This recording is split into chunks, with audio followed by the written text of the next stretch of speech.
Hey guys, it's me, Crusoe. I've been a little quiet lately since, as many of you know, I've been dealing with some health stuff for the past, 8 months. Mom and Dad have been stressing and worrying pretty much non-stop all the time. Especially Dad. I even noticed several white hairs on him for the first time.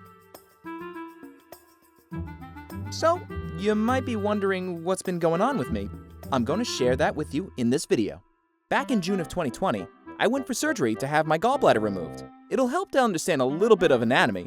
So, Dr. Daphne is going to explain that for you quickly. So here we have the liver. The liver produces a gross juice called bile, which moves through this little tube called a bile duct, where it connects with the intestines. The bile mixes with the food. I like food.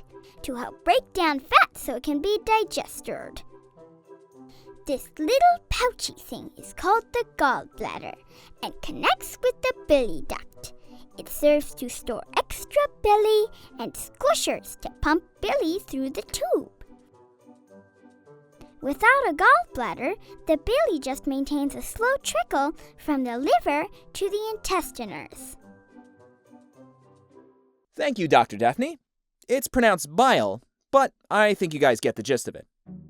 Yeah, so one day my doctor noticed that my gallbladder was full of mineralized sludge, meaning it was full of gunky sand and was starting to overexpand. It can be very dangerous if the gallbladder ever bursts or leaks, and there's so far no treatment to reverse this. So, knowing it would only progress, and knowing the surgery is much safer to do before a dog gets sick from it, we decided it was best to remove it, because dogs, like humans, can live fine without one without any major implications. Usually, that is. However, shortly after I had my gallbladder removed, subsequent blood tests show my liver enzymes had jumped to over 7 times normal, and they stayed around there for the next 6 months. What does that mean? Well, elevated liver enzymes just mean something is wrong with the liver, but it doesn't tell you what is wrong. We tried different low-fat, liver-friendly diets, liver supplements, and antibiotics, but nothing helped. Then, in mid-December, my enzymes doubled again, now to 15 times normal, and now what could be categorized as severe. Mom and Dad always dreaded the idea of putting me in second surgery, but with this new spike, and with a surgical biopsy the only real way to determine what was going on, we decided it was the best thing to do, as hard as it was to make that decision. So, we hopped in the car and drove to Cornell University in Ithaca, New York.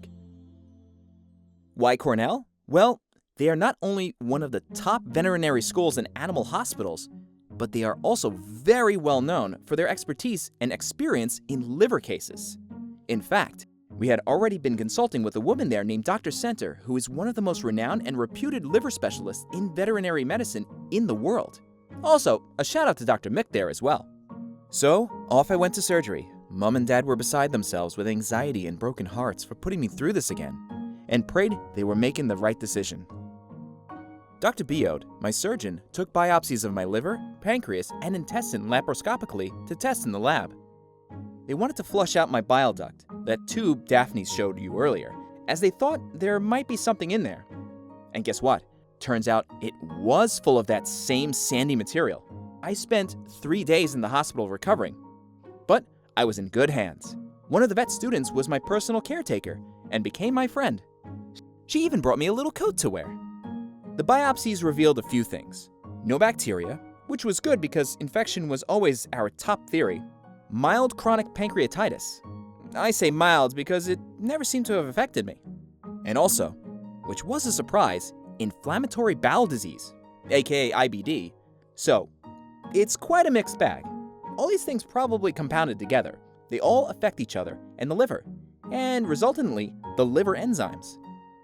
Mom and Dad are just thankful I recovered uneventfully, and that I am still happy and well. I've now been back home for over a month now, and I had my first blood test a couple weeks ago. We almost couldn't believe it when they saw my enzymes had come down dramatically. As Daphne would say, Holy heck! I don't think I've ever seen Mom and Dad so happy. However, I want to caution a little. this doesn't quite mean this is all behind us just yet. We still need to see a few more tests to know that this is actually a new trend. However, we have a better feeling about things now. I am also starting a hypoallergenic diet to try to settle my IBD, and hopefully my liver enzymes even more. For the time being, it's the best my enzymes have been since my original surgery over 8 months ago. So it's definitely a good new start to what will hopefully be a better year. I know we could all use a better year. I am now very excited to announce the launch of something really special, the Crusoe Fund at Cornell, which will give money to more animal research as well as contribute equipment and materials to their animal hospital, all to better help pets like yours in the future. We are all so thankful to Cornell for their care, dedication, and incredible expertise in figuring out my case. So to show our gratitude to Cornell, and in a way, to return the karma that all our fans showed us with all your support and love, we will be matching your donations to the Crusoe Fund up to $10,000. So please visit the link in the description and consider supporting the Crusoe Fund. We've also organized to have a few little gift items when you donate a certain amount, such as this Crusoe Strong t-shirt and silicone wristband.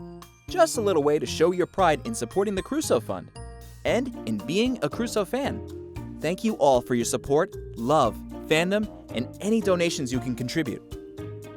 As I always say, keep ballin'.